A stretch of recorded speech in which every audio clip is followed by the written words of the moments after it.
Cambridge and the surrounding area is a good place to live. But how would we like it to be in 20 years' time?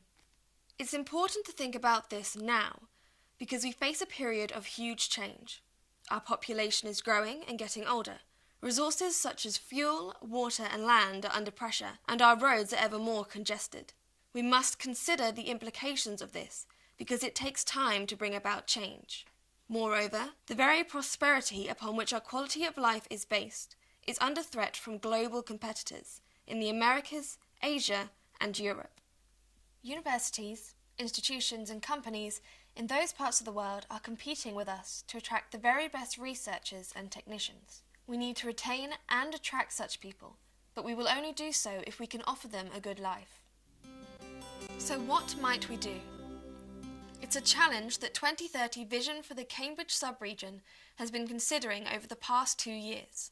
Approximately 600 local people, ranging from top experts in their fields to sixth formers, have helped us reach some conclusions, which you can find on our website, 2030vision.org. But what is meant by the Cambridge sub-region? It's the area within roughly a 20-mile radius of Cambridge, containing the market towns and villages in between. It is from here that most of those who work in Cambridge commute.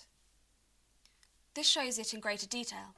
Cambridge is surrounded by 10 market towns: Chatteris, Ely, Newmarket, Haverhill, Saffron Walden, Royston, St Neots, St Ives, and Huntingdon. Next to Huntingdon, and straddling the sub-regional boundary, is the proposed new enterprise zone at Alconbury. This sub-region contains one of the most prosperous areas in the country. It is an international centre of high-tech innovation and a major contributor to the national economy. Its success has underpinned the quality of life that many enjoy in the region.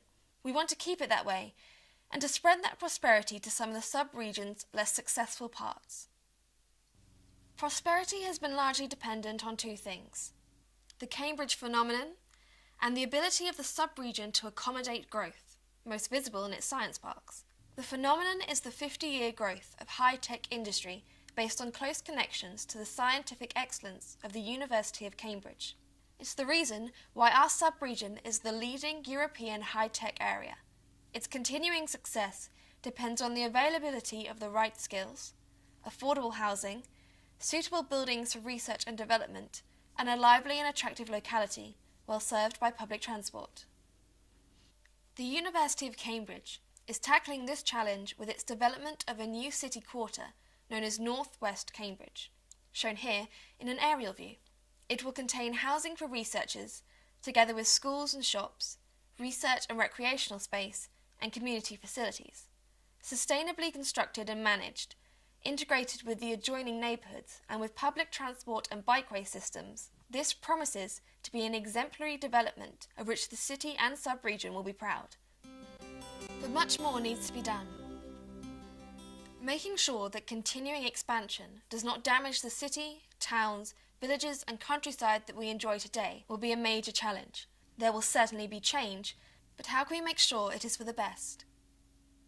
We tend to think of our area in terms of the places where people work and live, and the countryside. What is interesting about this is that in the city, concentrations of places where people work, like the Science and Business Parks, the huge Addenbrooke's campus and West Cambridge, are developing around the edge, as well as in the redeveloped station area. These are indicated here in red. The hatched red area at the centre right of this map indicates the airport site, already a major employment area, which might one day expand to also become a major new civic and residential area.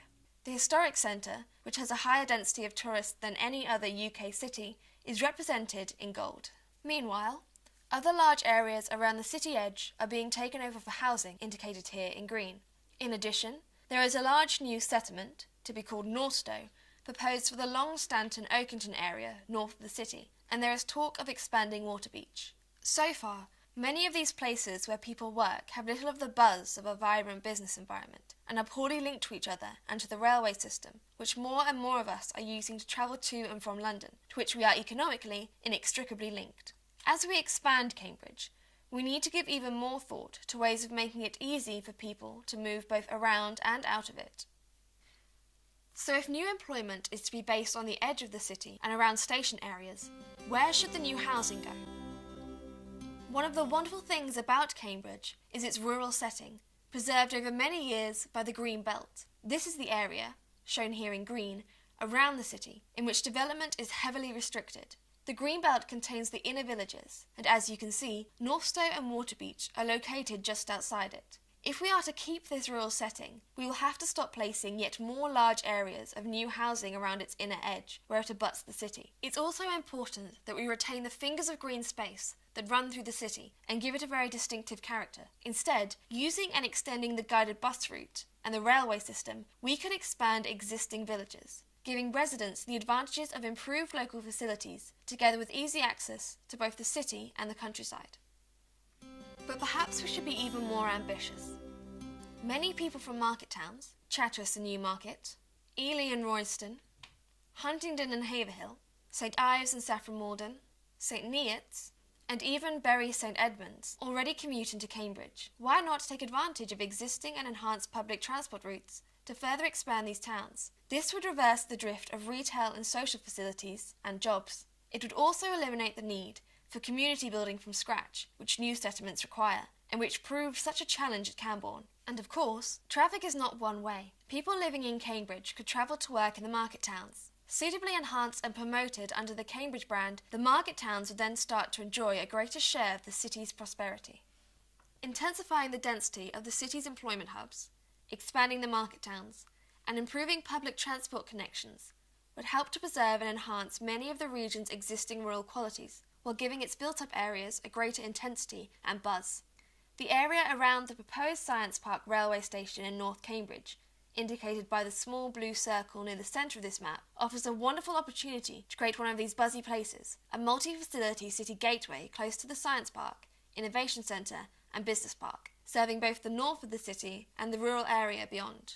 2030 Vision concluded that all large new housing areas in the region should be based around existing or new public transport routes. In Cambridge itself, we have to work with the existing road layout, so, in order to free it up for a reliable bus system, an inner area congestion charge and other limitations would probably have to be introduced, with the proceeds subsidising improved public transport. This map of the city shows the fixed rail and guided bus tracks, the only two systems capable of providing fast transport. It's noticeable that the employment and new housing areas in the south of the city have an excellent guided busway connection to the city station. Might it be possible to make a similar link between West and North West Cambridge, the NIAB site, Orchard Park, the Science Park and the new Northern Railway station? Building new homes linked to good public transport is one thing. Creating new communities is another. Here we can build on lessons learnt at Camborne, using the experience and abilities of our pioneering local arts organisations and others. There is much that could be done to make these new settlements pleasant for both young and old to live in. And what about our older and newer homes with their sky-high wood-to-fuel bills? Working on a community basis, demonstrating energy conservation methods, coordinating material supplies, and managing installation could bring significant benefits for both occupiers and the environment. And we could apply the same thinking to waste recycling and water conservation. Meanwhile, we can continue to make the most of renewable forms of power. As we live longer, more of us are going to become frail and lonely, in need of company, help, and ultimately care. Neighbours and communities are going to have to play a very big role in answering these needs. But it's not just the old who might stand to benefit. Children and working parents have much to gain by establishing relationships with older people. Creating opportunities for this intergenerational interaction should be our priority in both old and new communities.